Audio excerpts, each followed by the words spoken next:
Bollywood silver screen presenting Jennifer's body. इस कहानी की शुरुआत में अनीता नेडी नाम की एक लड़की को दिखाया जाता है जो पागल खाने में होती है और जब उसके पास नर्स आती है तो वो उस पर हमला कर देती है, जिस वजह से उसे कोठरी के अंदर बंद कर दिया जाता है।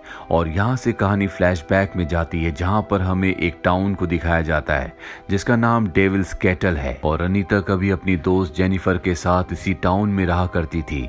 इस टाउन का नाम डेविल्स कैटल इसलिए है क्योंकि यहाँ पर एक झरना है जिसका पानी एक गड्ढे के अंदर जाता है। वो पानी कहाँ समा जाता है किसी को कुछ नहीं पता। वहीं स्कूल में जेनिफर को दिखाया जाता है जो हर एक एक्टिविटी में बहुत ज्यादा एक्टिव होती है, इसीलिए वो बहुत ज्यादा फेमस है। जबकि अनीता उससे बिल्कुल ऑपोजिट है, वो बहुत ज्यादा शाई है, पर वो जेनिफर को अपने बॉयफ्रेंड से भी ज्यादा पसंद करती है। इसीलिए रात को उसके साथ ना जाकर वो जेनिफर के साथ एक क्लब में जाती है जहाँ पर एक बैंड परफॉर्म कर रहा होता है। यहीं पर जेनिफर की मुलाकात एक लड़के से होती है जिसका नाम निकोलाई है।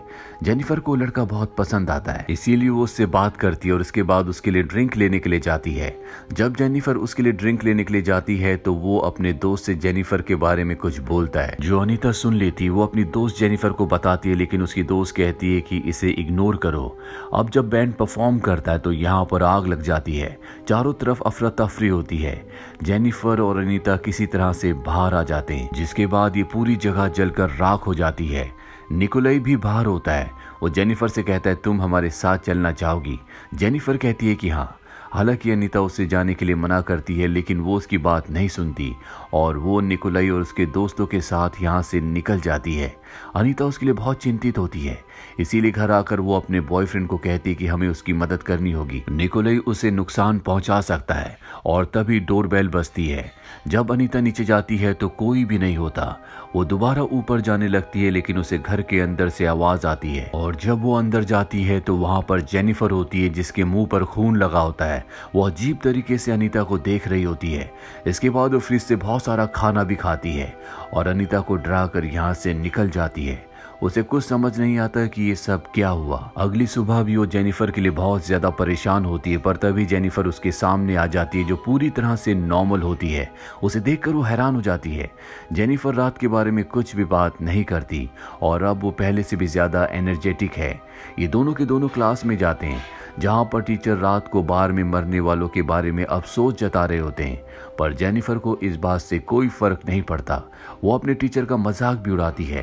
ये देखकर अनीता को बहुत अजीब लगता है क्योंकि जेनिफर ऐसी लड़की कभी नहीं थी। अब क्लास के बाद जेनिफर अपने स्कूल की फुटबॉल टीम के कैप्टन के पास जाती है जो बहुत उदास होता है क्योंकि कल रात को हादसे में उसके दोस्तों की मृत्यु हो चुकी है। जेनिफर उससे बहुत अच्छे से बात करती है और उसे अपने साथ जंगल में ले जाती है और जब जंगल में दोनों जाते हैं तो जेनिफर उसे सिड्यूस करना शुरू कर देती है और तभी चारों तरफ जानवर और उड़ने वाले पक्षी बैठ जाते हैं और अगले पल जेनिफर पूरी तरह से बदल जाती है। उसके दांत बहुत नुकीले हो जाते हैं और वो कैप्टन को मार देती है।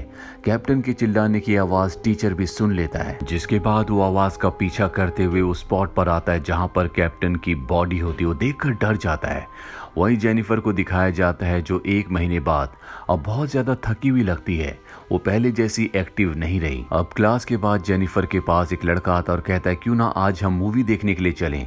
जेनिफर कहती है इससे अच्छा हम कहीं मिल सकते हैं और जेनिफर उसे एक ऐसे घर में आने के लिए कहती है जो अंडर कंस्ट्रक्शन होता है। रात को दोनों के दोनों उस घर में पहुंच जाते हैं।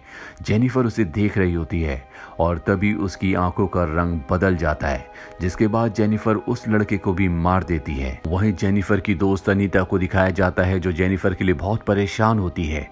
उसे लगता है कि उसे किसी तरह की मदद की जरूरत है, उसके साथ कुछ ना कुछ गलत हो रहा है, इसीलिए वो अपने बॉयफ्रेंड के घर से बाहर जाती है और जब वो गाड़ी से अपने घर की तरफ जा रही होती है तो उसके सामने जेनिफर होती है जिसके चेहरे पर खून लगा हुआ होता है।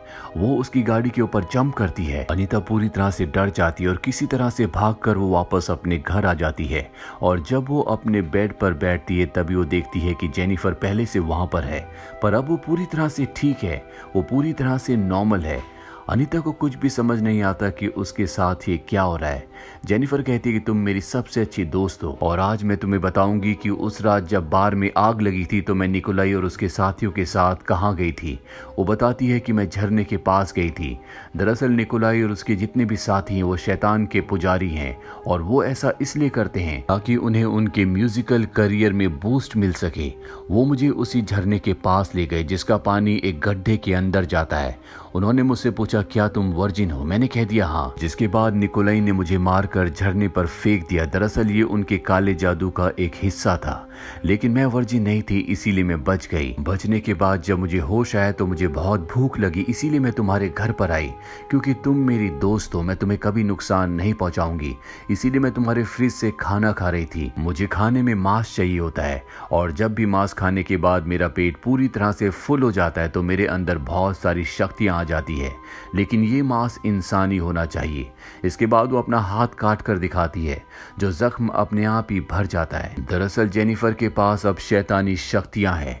अनीता कहती कि तुम यहाँ से चली जाओ और इसके बाद जेनिफर उसके घर की खिड़की से कूदकर चली जाती है, जो देखकर अनीता पूरी तरह से हैरान हो जाती है क्योंकि ये खिड़की सेकंड फ्लोर पर थी। अनीता अपनी दोस्त जेनिफर के लिए बहुत ज्यादा परेशान है, इसीलिए वो उसकी मदद करना चाहती है। वो एक लाइब्रेरी में जाती है जहाँ पर वो पैरानॉर्मल एक्टिविटी की किताब पढ़ती है और उसे पता चलता है कि निकोलाई और उसके दोस्तों ने गलती की। उन्होंने उसे वर्जिन समझा इसीलिए मार दिया। हालांकि इसके बाद वो फेमस तो हो गए, लेकिन अब जेनिफर की बॉडी पर शैतान का कब्जा है। बुक में ये भी लिखा होता है कि अगर ऐसे इंसान को मुक्ति देनी है, उसे शैतान से आजाद करना है, तो उसके दिल पर चाकू मारना होगा।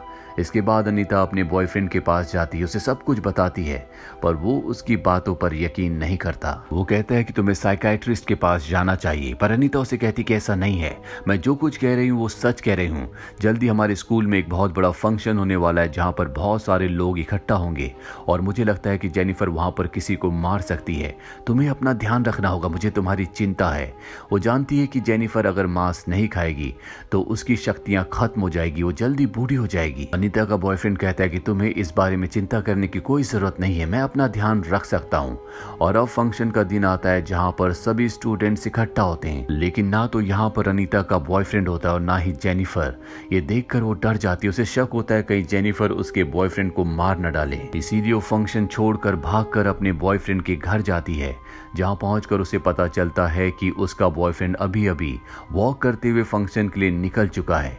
वहीं उसके बॉयफ्रेंड को दिखाया जाता है जो जेनिफर के साथ होता है। जेनिफर उसे झूठ कहती है कि तुम्हारी गर्लफ्रेंड यानी कि अनीता का किसी के साथ अफेयर चल रहा है, वो तुम्हें धोखा दे रही है, और बातों में बहला फुसलाकर वो उसे एक अजीब से घर के अंदर ले जाती है और यहाँ पर उसे सिड्यूस करना शुरू कर देती है। उसके करीब जाने की कोशिश करती है पर वो मना कर देता है। वो कहता है कि मैं अनीता से प्यार करता हूँ, मैं उसे धोखा नहीं दे सकता। ये सुनने के बाद जेनिफर को गुस्सा आ जाता है, वो उसे पूल के अंदर फेंक देती है और उस पर हमला करना शुरू कर देती है। पर अब यहाँ पर अनीता भी पहुंच चुकी है और वो देखती है कि जेनिफर उसके बॉयफ्रेंड को मार रही है, इसीलिए वो अपने बॉयफ्रेंड को बचाने के लिए पानी में कूद जाती है और जेनिफर का सामना करती है। उसकी आंखों में स्प्रे कर देती है जिससे जेनिफर को गुस्सा आ जाता है और अब वो अपनी दोस्त अनीता से कहती है कि मैं सिर्फ लड़कों का शिकार नहीं करती बल्कि मैं लड़कियों को भी मार सकती हूँ, और अपनी शक्ति से वो हवा में उड़ जाती है और अब वो अनीता को मारने के लिए आगे बढ़ती है। लेकिन तभी अनीता का बॉयफ्रेंड एक रॉड उसके शरीर के आर पार कर देता है जिससे वो बहुत बुरी तरह से जख्मी हो जाती है। उसका बहुत सारा खून बह चुका होता है, इसीलिए वो कमजोर हो चुकी है। जेनिफर यहाँ से चली जाती है और अनीता का बॉयफ्रेंड जो कि बहुत ज्यादा जख्मी है उसी की आंखों के सामने दम तोड़ देता है।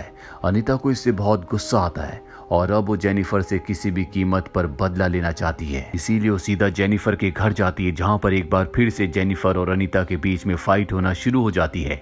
जेनिफर अनीता की गर्दन पर काट लेती है पर तभी अनीता को मौका मिल जाता है और वो जेनिफर के दिल पर हमला करके उसके दिल को चीर डालती है जिससे उसका बहुत खून बहता है। उसने पैरानॉर्मल एक्टिविटी की बुक में पढ़ा था कि अगर उसे जेनिफर को और शैतान को खत्म करना है तो उसके दिल पर वार करना होगा और अब वो दिल पर वार कर चुकी है जिससे जेनिफर जेनिफर और शैतान दोनों ही खत्म हो जाते हैं। पर तभी वहां पर जेनिफर की मॉम आ जाती, जो देखती है कि अनीता ने जेनिफर को मार डाला।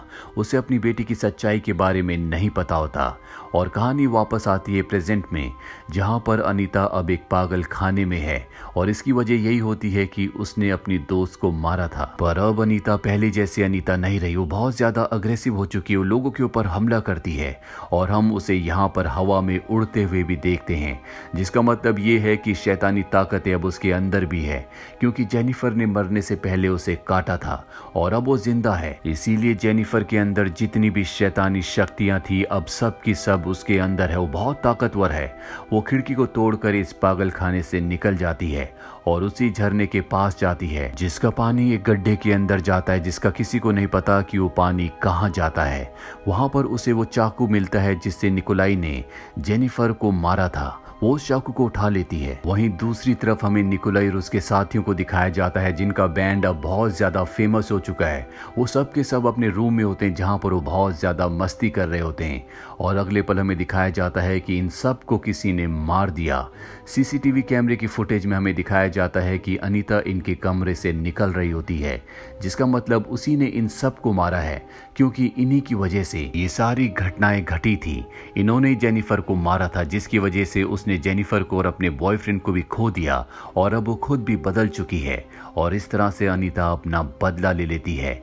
इसी के साथ ही फिल्म, ये कहानी यहीं पर खत्म हो जाती है। उम्मीद करते हैं कि ये कहानी आपको पसंद आई होगी।